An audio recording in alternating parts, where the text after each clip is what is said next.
Ukraine is losing up to 100 soldiers every day, Zelensky says. Ukraine is losing 60 to 100 soldiers every day, Ukrainian President Volodymyr Zelensky told Newsmax in an interview that aired on Tuesday.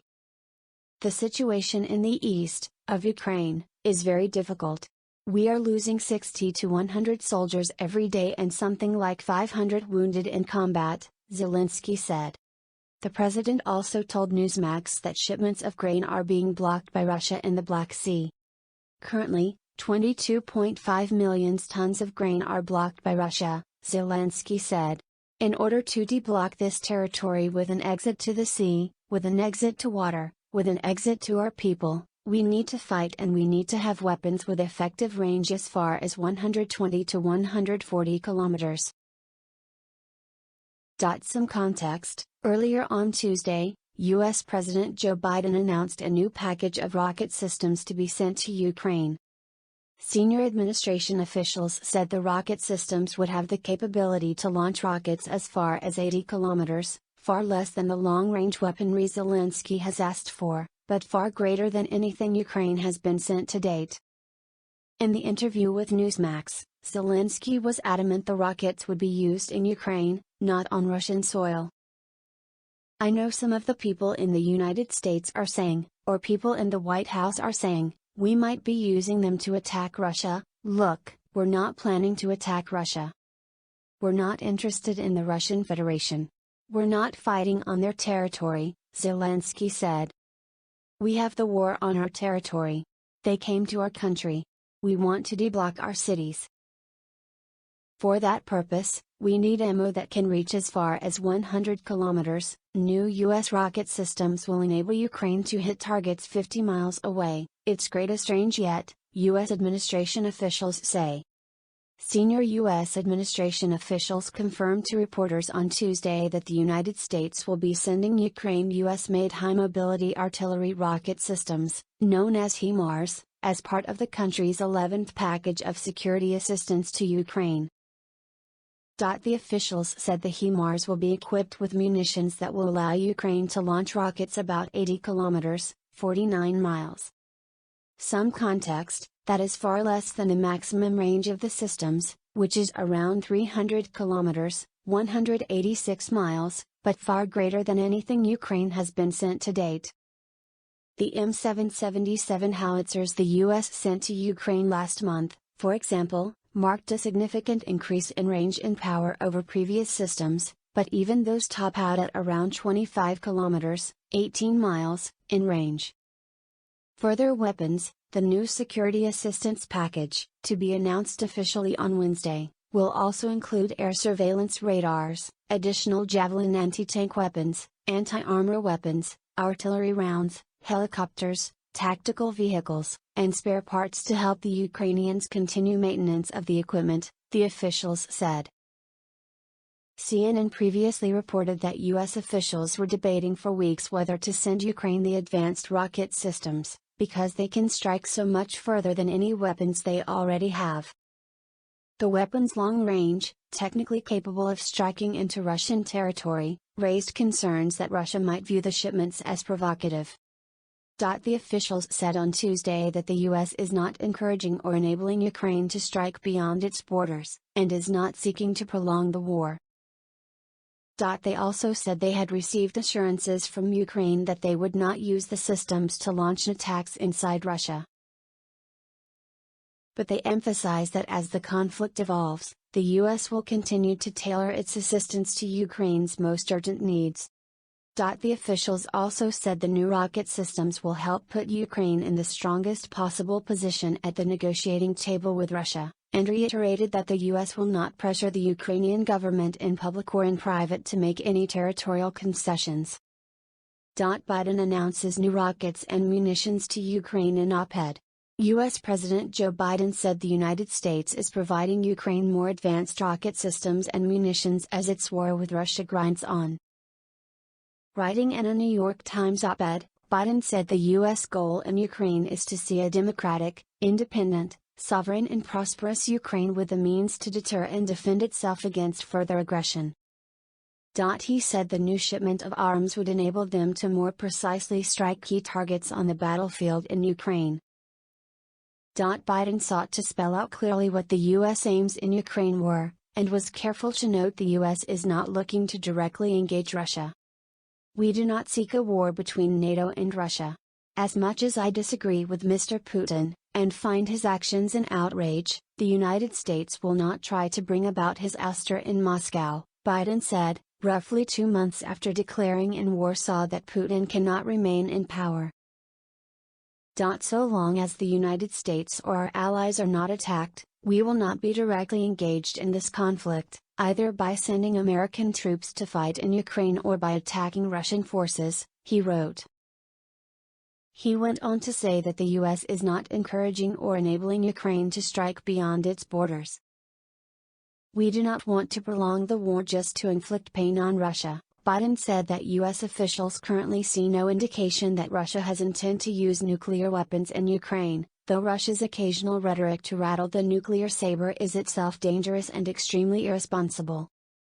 Let me be clear, any use of nuclear weapons in this conflict on any scale would be completely unacceptable to us as well as the rest of the world and would entail severe consequences, Biden wrote.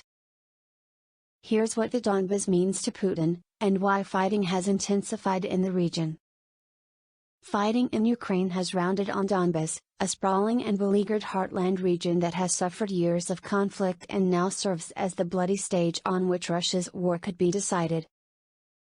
Donbas blankets much of eastern Ukraine, and has been the front line of the country's conflict with Moscow since 2014.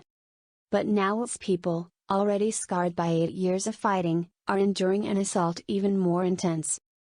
Russian forces are closing in on the city of Severodonetsk, and are making gradual progress in some parts of the region. Some assaults have been repelled by stubborn Ukrainian counteroffensives. Failures to take Kyiv and central Ukrainian regions in the invasion's early months meant Donbas became the centerpiece of Russian President Vladimir Putin's military ambition.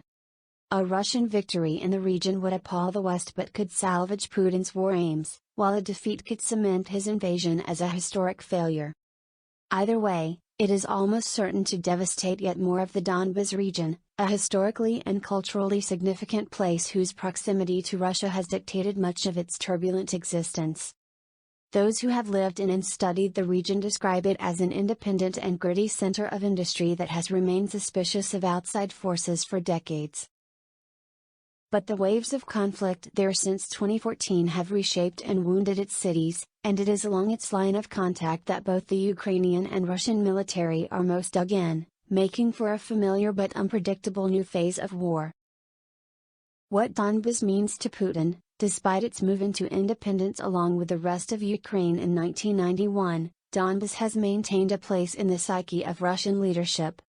A famous Soviet propaganda poster from 1921 dubbed Donbas the heart of Russia, depicting the region as a beating organ with vessels stretching across the Russian Empire.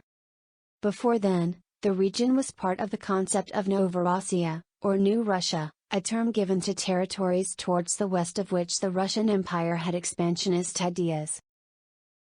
Cities like Luhansk and Donetsk are historically places that, Russians, could see a certain version of themselves, Finnan said. And that historical image could still persist inside Putin's own worldview, experts suggest. Observers have often suggested that Putin's desired endgame is to rebuild the Soviet Union in which he first rose up the ranks. Anna Makanju, former director for Russia at the U.S. National Security Council, suggested that Putin believes he is like the Tsars, the imperial dynasties that ruled Russia for centuries, potentially called by God in order to control and restore the glory of the Russian Empire. A new Russian assault, whether the raging battle for Donbas will be the final chapter of Russia's war, or merely its current phase, remains to be seen. But by zeroing in on the region, Putin has brought his assault on Ukraine full circle. The so-called liberation of Ukraine's Donbas region was described as an absolute priority for Russia by its foreign minister Sergei Lavrov, in an interview with French broadcaster TFI in late May. The secessionist conflict in Donbas had been costly but stagnant since the initial surges of pro-Russian forces in 2014. The lines of the conflict barely moved in several years, with trenches running along the point of contact from the southern coast to the Ukrainian-Russian border north of Luhansk. But Russia has made a number of advancements into parts of the Donbas in the weeks since the battle there began. World oil prices close at highest level in nearly 3 months after EU deal on partial ban of Russian oil imports. Brent crude oil closed on Tuesday to the highest level in nearly 3 months after the European Union reached a deal to ban 90% of its Russian oil imports by the end of the year. However, oil finished well off its highs of the day after a new report signaled OPEC could be preparing to finally ramp up badly needed production. Brent crude, the world benchmark, gained 1% on the day, settling at $122.84 a barrel, the highest close since March 8. Earlier in the session, Brent traded as high as $125.28. After initially rallying, U.S. crude closed at $114.67 a barrel, down 0.4% on the day. This comes after the EU forged an agreement on a partial ban on Russian oil imports in a bid to punish Moscow for its invasion of Ukraine. Although new sanctions were widely expected, this move will further scramble global energy supplies. Europe is the biggest buyer of Russian energy, with about 2.4 million barrels of Russian crude getting sent to Europe every day in 2021, according to the International Energy Agency. Somehow, between now and the end of the year, the world has to figure out a way to make up this deficit, said Andy Lippo, president of Lippo Oil Associates. That's why Lippo expects gasoline prices to continue to march higher, reaching his forecast of $4.75 a gallon nationally within the next 10 days. The national price for regular gasoline hit a fresh record of $4.62 a gallon on Tuesday, according to AAA, up 52% from a year ago. The good news for consumers is that the oil market cooled off after the Wall Street Journal reported that some OPEC members are considering suspending Russia's participation from an oil production deal. A spokesperson for OPEC did not immediately respond to a request for comment. Such a move could pave the way for Saudi Arabia, Kuwait and the United Arab Emirates to accelerate the return of production sidelined when COVID-19 erupted in the spring of 2020. Hit by the war and sanctions, Russia's oil production is projected to fall significantly this year. That's on top of supply shortfalls within OPEC that have prevented supply from meeting demand. This would allow OPEC Plus some maneuvering room to make up for production shortfalls. It would give them cover, Lippo said. Ukrainian forces are making progress in Kherson and Kharkiv, Zelensky says. Ukrainian forces have made progress in the regions of Kherson and Kharkiv and are holding back Russian forces in Zaporizhzhia, Ukrainian President Volodymyr Zelensky said in an address on Tuesday night.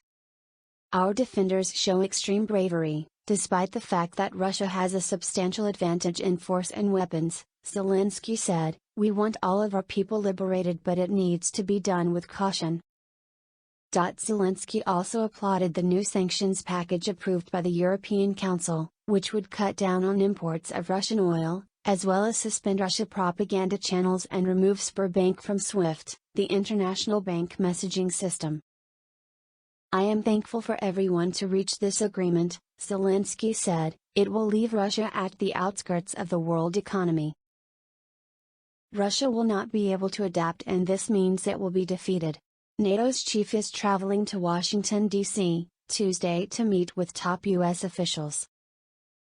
NATO chief Jens Stoltenberg is traveling to Washington, D.C., on Tuesday for a working visit, the alliance said in a statement. Stoltenberg will be in the U.S. Capitol until Friday and is expected to meet with top U.S. officials, including Secretary of State Antony Blinken, Secretary of Defense Lloyd Austin and National Security Advisor Jake Sullivan, according to the statement. He will also give a speech at the Johns Hopkins University School of Advanced International Studies, SAIS, NATO said. State Department, US welcomes proposed EU Russian oil ban. The US welcomes the European Union's announcement of a proposed ban of Russian oil, according to a State Department spokesperson. We applaud the steps by our European allies and partners to reduce their reliance on Russian oil and natural gas by diversifying their sources of energy and reducing consumption in line with our shared climate goals, said State Department spokesperson Ned Price. More than 23,000 Ukrainians have been authorized to come to the U.S. under a new program. More than 23,000 Ukrainians have been authorized to come to the United States as part of the Biden administration's streamlined process for Ukrainian refugees seeking to come to the U.S., according to the Department of Homeland Security. In April, U.S. President Joe Biden announced Uniting for Ukraine, a program that provides a pathway for Ukrainians interested in coming to the U.S. for a temporary period. The program requires Ukrainians seeking entry to the U.S. to be sponsored by a U.S. citizen or individual, which could include resettlement organizations and nonprofit organizations. Applicants must also undergo rigorous security vetting and checks, including biographic and biometric screening, and complete vaccinations and other public health requirements, including receiving the COVID-19 vaccine, to be eligible. As of May 31, U.S. Citizenship and Immigration Services has received more than 42,000 requests from applicants agreeing to support Ukrainians, according to DHS. More than 5,800 Ukrainians have arrived in the U.S. under the program. After clearance, Ukrainians have some time to purchase a plane ticket and travel to the U.S. The Biden administration committed to accepting up to 100,000 Ukrainian refugees. State Department, U.S. remains concerned about Russian steps to control Ukrainian territory, especially Kherson. The United States remains concerned about steps Russia is taking to attempt to institutionalize control over sovereign Ukrainian territory, particularly in Ukraine's Kherson region, State Department spokesperson Ned Price said Tuesday. Speaking at a briefing, Price said that the Kremlin is probably weighing a few approaches, from recognizing a so-called People's Republic, as Russia forcibly did in Donetsk and Luhansk, to an attempted annexation, just as Russia did in Crimea. It's a predictable part of the Russian playbook, which is why we are continuing to sound the alarm now, particularly following Russian President Putin's unilateral decree that would fast-track the issuance of Russian passports to Ukrainian citizens. Russia used similar tactics in Donetsk and Luhansk in 2019, he said. Russia is almost certainly failing to gain legitimacy for proxy governments in newly seized territories in Ukraine, as protests persist, and residents refuse to cooperate, Price added. He continued, Russia's initial objectives of controlling large swaths of Ukraine has been nothing short of a complete failure. The Kremlin probably views that forcibly holding Kherson would provide Russia a land bridge to Crimea, as well as gaining some kind of so-called victory and attempt to justify Russia, to Russia's domestic audiences, of the thousands of lives Putin's war of choice has destroyed.